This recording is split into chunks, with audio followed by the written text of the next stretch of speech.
당신의 신앙생활은 안전합니까? 여러분의 신앙생활은 안전합니까?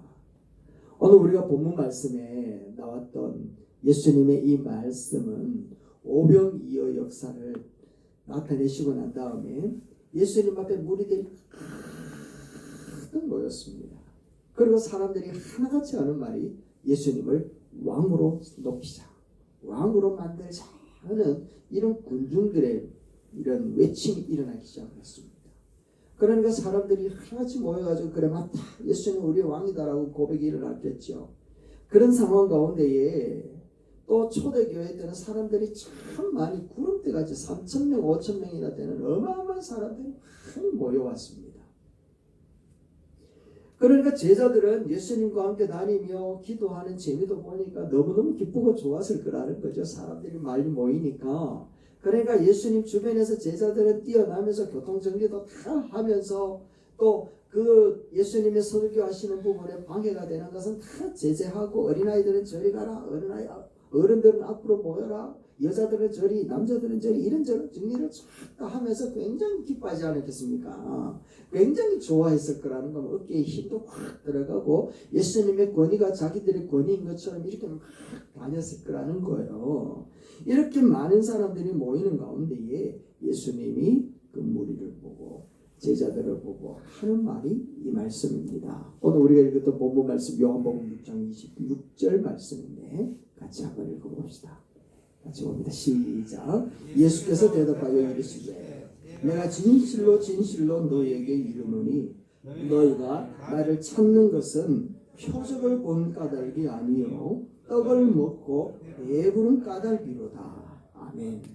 수많은 사람들이 모였다라는 겁니다. 그들을 향하여 하는 말이야. 너희들은 내가 하나님의 아들이라는 사실을 믿고 하나님의 아들이 인간의 형상으로 온 것을 보기 위하여 오는 게 아니다. 하나님의 아들이 이 땅에 오신 것을 감사하기 위하여 온 것이 아니다. 예수님께로 오면 먹을 것이 생기기 때문에 온다. 무슨 말인지 알겠죠? 예수님께 오면 아픈 사람이 고침을 받고 예수님께 오면 문제 해결이 되고 예수님이 하나님의 아들이요 구원자요 생명의 근원이라는 사실 때문에 오는 것이 아니라 떡을 먹고 배부르니까.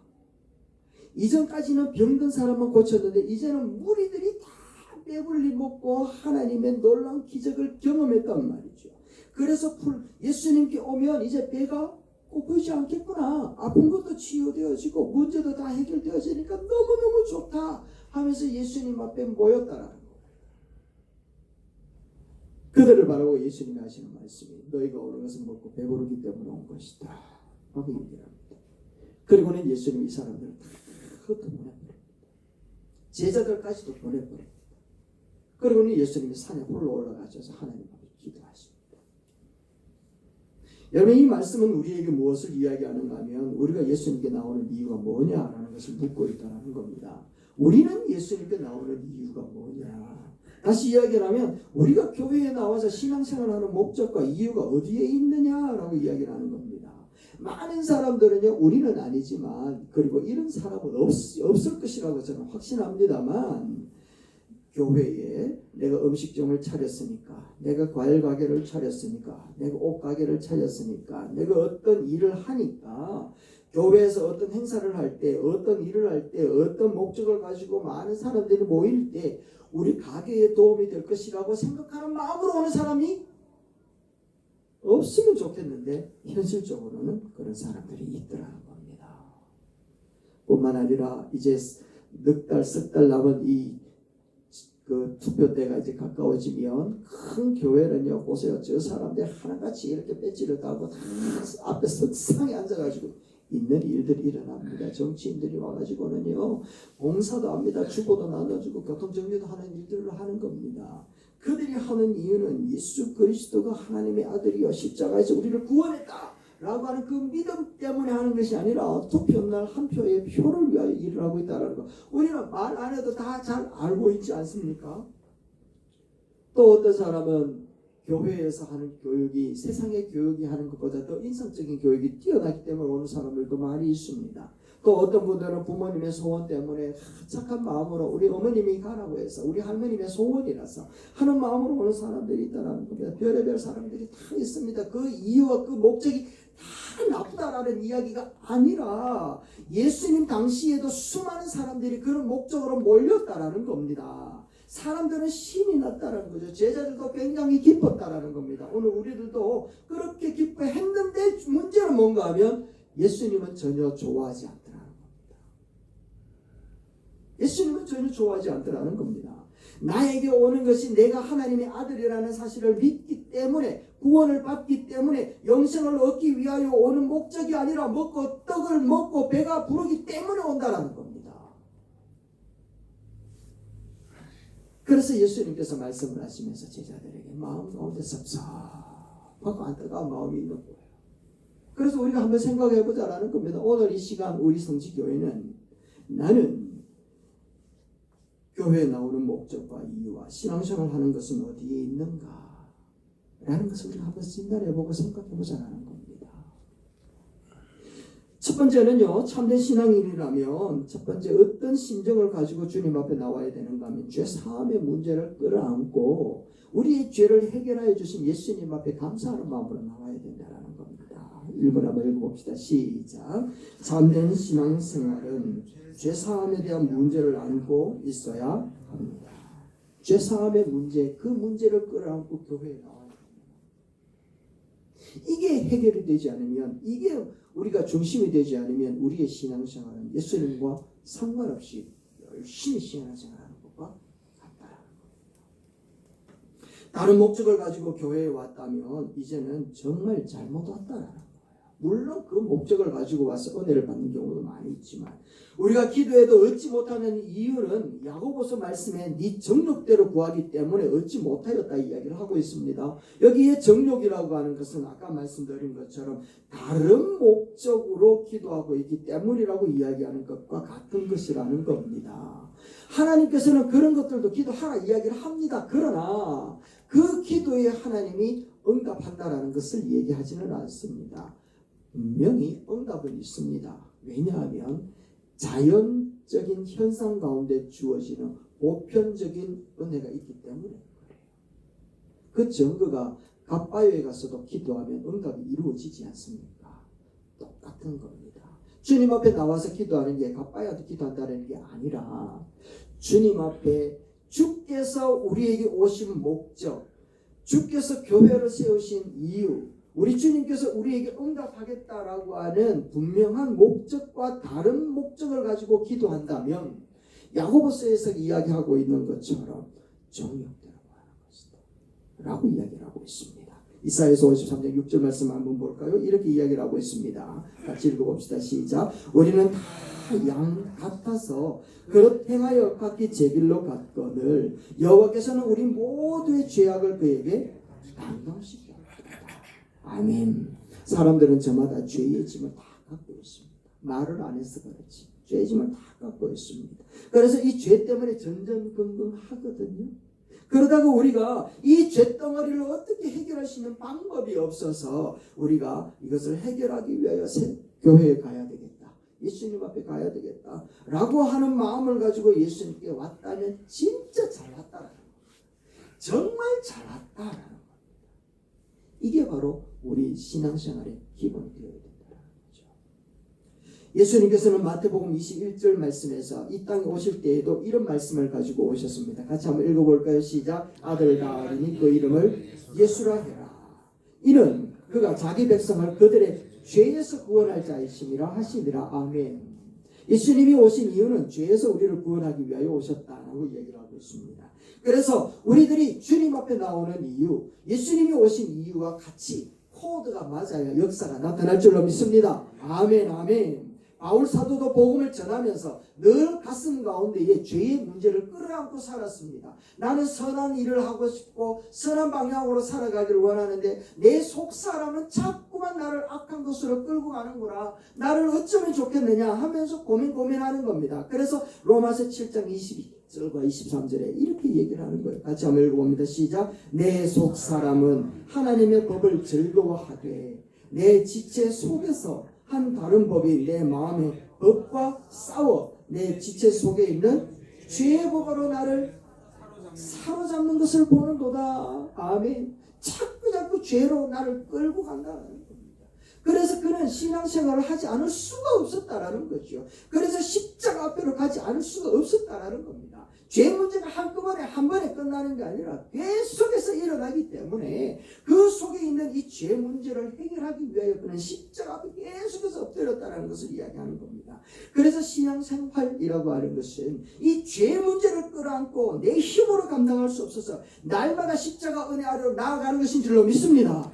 아멘. 그러다가 십자가 은혜 속에서 나의 죄 문제를 해결하신 예수 그리스도를 만나고 감사함으로 영광을 돌리며 살아가는 사람들이 진품이라는 것이죠.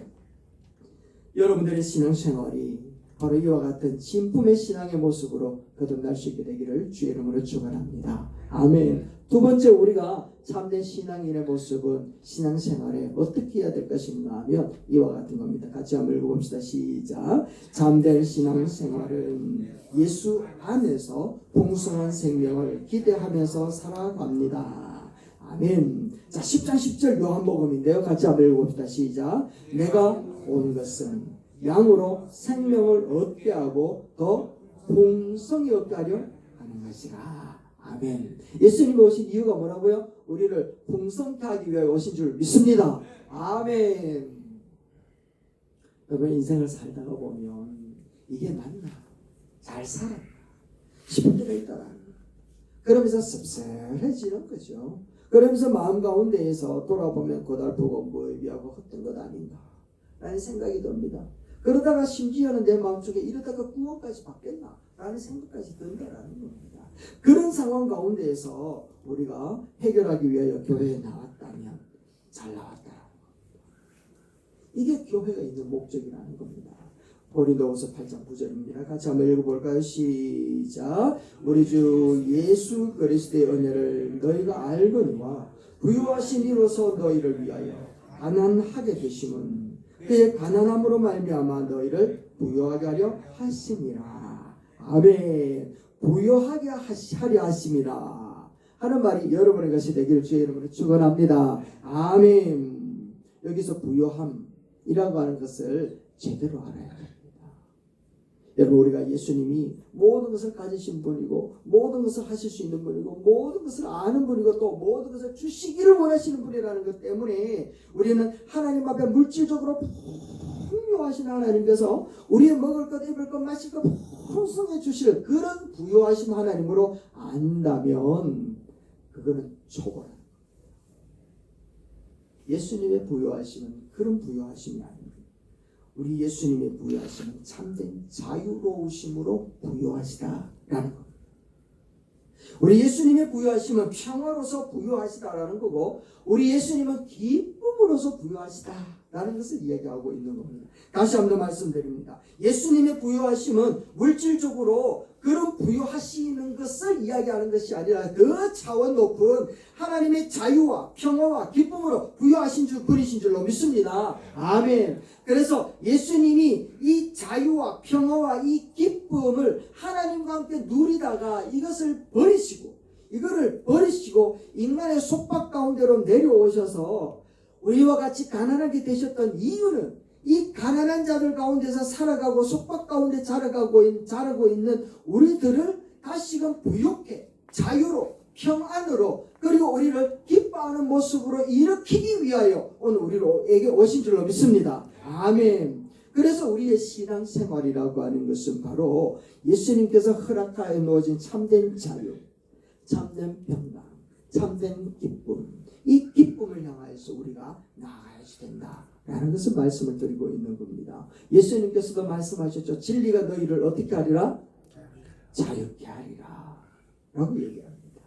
예수 그리스도 앞에 오면 예수 그리스도 안에 있는 참된 자유가 회복되어진다는 것이죠. 내게 오너라 내가 너희를 쉬게 하리라 라고 했던 것이 바로 네 마음이 위로함을 받을 것이다 라고 말씀을 하고 있는 겁니다. 그래서 우리의 신앙생활을 하는 것이 생명의 풍성함을 얻고 예수 안에 있는 참된 자유와 참된 평강과 참된 기쁨, 이것을 위하여서 예수님 앞에 나왔다면 이런 사람들에게는 하나님께서 당신 안에 있는 참된 기쁨과 참된 자유와 참된 평강을 주실 줄로 믿습니다. 아멘. 요한복음 16장 24절의 끝부분이 어떻게 되는가 하면 너희가 지금까지는 내 이름으로 아무것도 구하지 않았다. 그렇지만 이제는 구해라. 그리하면 너희 뭐가 충만하리라? 기도 응답이 충만하리라가 아니라 너의 기쁨이 충만하리라. 여러분, 주님 앞에 오면 기쁨, 평강, 그리고 희락이 정말 세상이 주지도 못하는 그런 참된 평강으로 가득하게 채워진다는 걸 얘기하는 거예요. 우리가 신앙생활하는 목적이 어디에 있는가 하면 바로 주님 앞에 참된 평강과 참된 기쁨과 참된 자유를 얻기 위하여 신앙생활하는 사람이라면 진품 신앙생활이다 라고 얘기하고 있는 겁니다. 그런데 예수님께서는요, 마태복음 16장 4절 말씀에 뭐라고 이야기를 하고 있는가 하면 악하고 엄란한 세대는 표적을 구한다 얘기합니다. 악하고 엄란한 세대는 자꾸만 이적과 표적과 은혜를 구한다. 은혜가 아니라 그런 자기들이 원하는 바를 구한다라는 겁니다. 그러니까 예수님이 그들에게 보여줄 수 있는 표적은 한 가지밖에 없는데 그 표적은 바로 요나의 표적밖에 보일 것이 없다라고 말씀합니다. 여러분, 요나의 표적이라고 하는 것은 결국 십자가에서 죽으심과 부활하심을 얘기하는 것 아니겠습니까? 그와 같이 예수 그리스도 안에 있는 참된 풍성함, 그 풍성함 속에 있는 자유와 또한 평강과 은혜를 구하는 저와 여러분 되시기를 주의 이름으로 축원합니다. 아멘. 마지막으로 세 번째 참된 신앙생활은요, 천국을 사모하는 자세로 신앙생활을 한다는 겁니다. 교회에는 우리가 오면서 천국에 대한 생각을 가지고 와야 된다. 예수님은요 3년 동안 공생활 하시면서 계속 천국은 하나님의 나라는 이렇게 이야기를 하시다가 십자가 달려 돌아가시고 부활하시고 난 다음 40일 동안 제자들과 함께 계속 있으면서 계속 하나님 나라의 일, 하나님의 천국에 대해서 계속해서 이야기를 하셨다라는 겁니다. 그렇기 때문에 제자들도 어느 중에 자기들 마음에는 천국에 대한 부분들이 생각이 들지 않았겠습니까? 우리들도 마찬가지입니다. 우리가 주님 앞에 올 때마다 우리들의 생각은 어디에 집중되어 있어야 되는가 하면 천국이라고 하는 거예요. 천국. 나는 하나님 나라 백성이다 라고 하는 이 개념을 갖고서 신앙생활을 해야 되고, 나는 하나님 앞에 천국 백성으로서 살아가야 된다. 그런데 그리 살지 못하는 나를 향하여서 예수님이 뭐라 말씀하셨는가 하는 것에 대한 분명한 기대감을 가지고 신앙생활을 해야 된다는 것을 이야기하고 있다는 겁니다. 베드로가 자기 자신을 생각해 보지 않았겠습니까? 내가 이 꼬라지 가지고 하나님 앞에 가겠나? 천국 백성 될 수 있겠나? 하나님 앞에 아주 해놓은 것이 없는데 나머지 제자들도 예수님이 그렇게 천국에 대해서 이야기를 하니까 당신들도 천국에 가고 싶은 생각이 들었을 거라는 겁니다. 그런데 아무리 고민을 해봐도 자기들의 성정을 가지고 자기들의 일을 가지고는 천국에 갈 수 있다는 생각이 드는 게 한 가지도 없다라는 거예요. 그렇게 찝찝한 마음으로 따라가고 있는데 예수님이 뭐라고 이야기하는가 하면 요한복음 14장 3절 말씀입니다. 우리 한번 같이 한번 읽어봅시다. 시작. 가서 너희를 위하여 거처를 예비하면 내가 다시 와서 너희를 내게로 영접하여 나 있는 곳에 너희가 있게 하리라. 아멘. 예수님께서 하시는 말씀이 내가 다시 오면 너희를 영접하겠다 얘기를 하는 겁니다.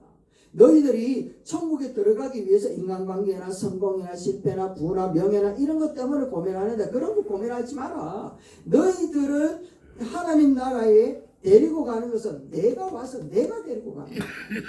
내가 너희를 알아서 데리고 갈 테니까 너희들 걱정하지 마라 라고 이야기를 하면서 예수님은 천국 가기 위하여 온 사람들에게 천국 가는 방법까지도 가르쳐 주지 않았습니까? 무엇으로 천국 갑니까 여러분?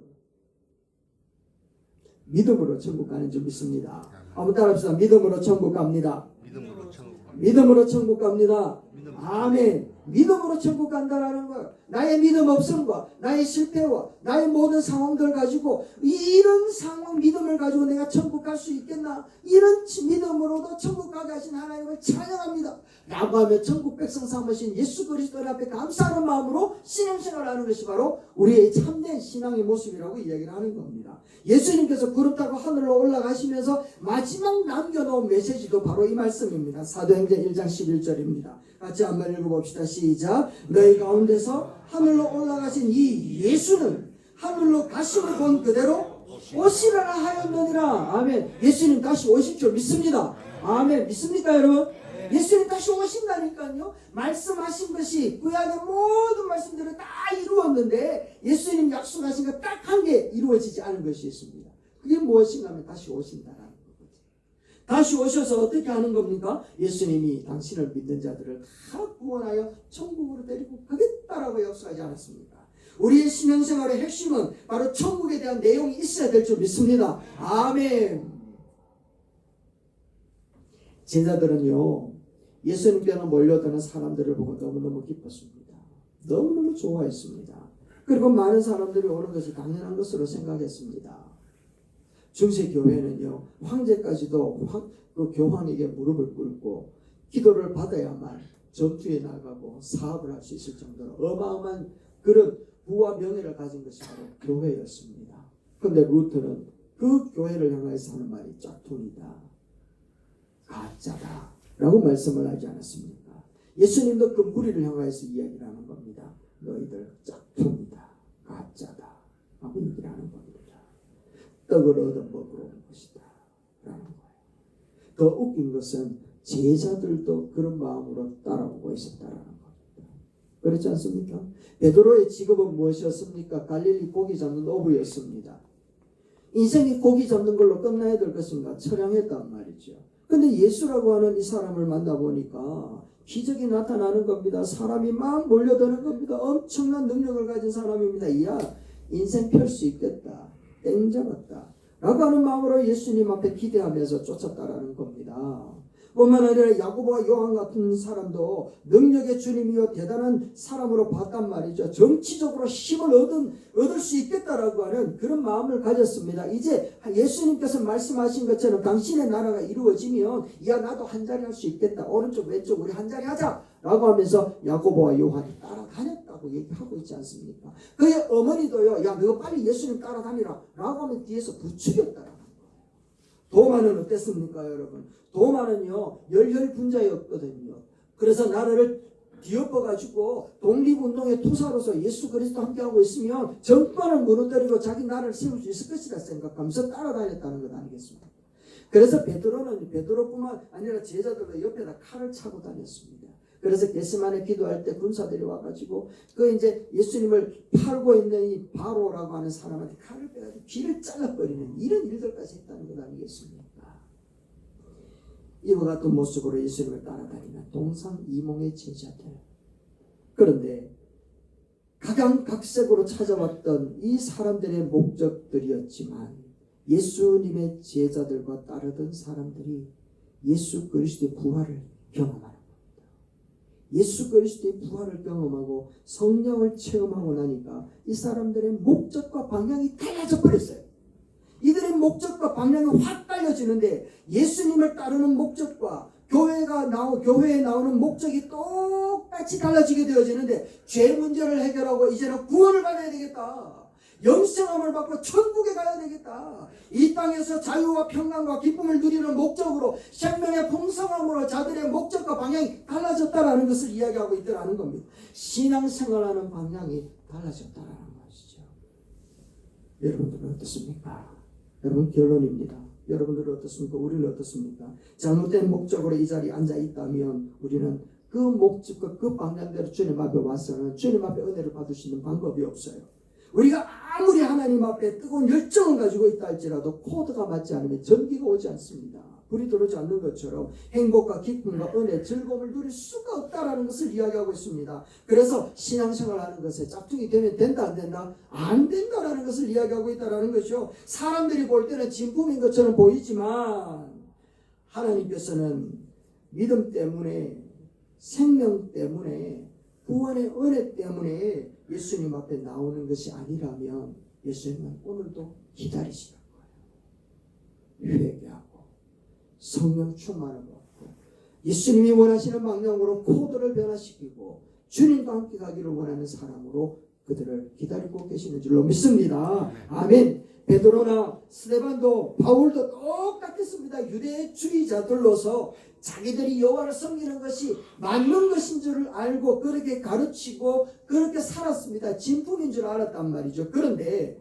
짝퉁이었던 겁니다. 예수님을 만나고 부활하신 예수님을 경험하고 성령을 경험하고 난 다음에 변화되어진 자들이 하나같이 이야기를 합니다. 회개해라, 회개해라, 회개해라 라고 이야기를 합니다. 그 메시지를 듣고서 무리들이 가슴을 치면서 오라 나는 어찌하여야 될 것인가 하면서 땅을 치면서 회개한 사람은 예수 그리스도를 영접하고 성령 받고 진품으로 변화된 줄로 믿습니다. 아멘. 그러나 스데반의 설교를 듣고는요, 짝퉁들은 너희들이 짝퉁이다 라고 이야기를 다 귀를 막는 겁니다. 귀를 막고서 하는 말이 네가 뭔데 나를 짝퉁이라고 하느냐 하면서 돌을 들고 스데반을 향해 던져서 스데반을 죽여버립니다. 그들은 변화될 수 있는 기회를 그들 잡아내다라는 것이죠. 여러분, 저도 말씀을 준비하면서 또 성령이 충만함을 받았던 그때를 기대하면서 기억하면서 정말 주의 말씀 앞에 정말 오랫동안 신앙생활이 짝퉁이었구나. 내가 정말 하나님 앞에 기도했고 내가 하나님 앞에 나왔던 이유가 다른 곳에 있었구나. 그래서 내가 그 말씀을 듣고서 회개하고 또 예수님을 영접하고 성령을 체험하는 그 놀라운 역사와 경험을 하고 난 다음에 이제는 그 방법이 달라지기 시작을 했습니다. 여러분들도 그럴 줄로 믿습니다. 부활의 날을 기대하고 또 재림의 날을 기대하는 이 소망으로 우리가 달라져 있는 줄로 믿습니다. 그러나 혹여나 지금이라도 우리는 아니겠지만 그러나 아직도 너무 좋은 진품을 향하여서 흉내내고 있다면 우리는 회개하십시다. 마음 가운데 회개하고 예수 그리스도를 영접합니다. 우리 안에 성령의 충만함을 주셔서 나를 변화시키시고 진품의 모습으로 하나님 앞에 신앙생활에 나아가고 주께서 허락하여 주신 참 자유와 참 평강과 참 풍성함을 우리가 누리면서 세상 가운데서 은혜로 믿음으로 살아가게 하옵소서. 이런 고백이 우리 가운데 일어나야 될 줄 믿습니다. 여러분, 이제 우리는 짝퉁에서 벗어나 진품 성도로서 주님만을 바라보며 올바른 신앙생활을 하면서 하늘에서 내리는 신령한 은혜를 맛보며 살아갈 때 우리 그 다음의 모든 일들은 우리 주님이 더하여 주시는 것인 줄 믿습니다. 먹고 입고 마시는 것은 더하여 주시는 것일 뿐이라는 것 기대하면서 오늘도 우리 신앙이 주님 앞에 온전하게 설 수 있게 되기를 주의 이름으로 축원합니다.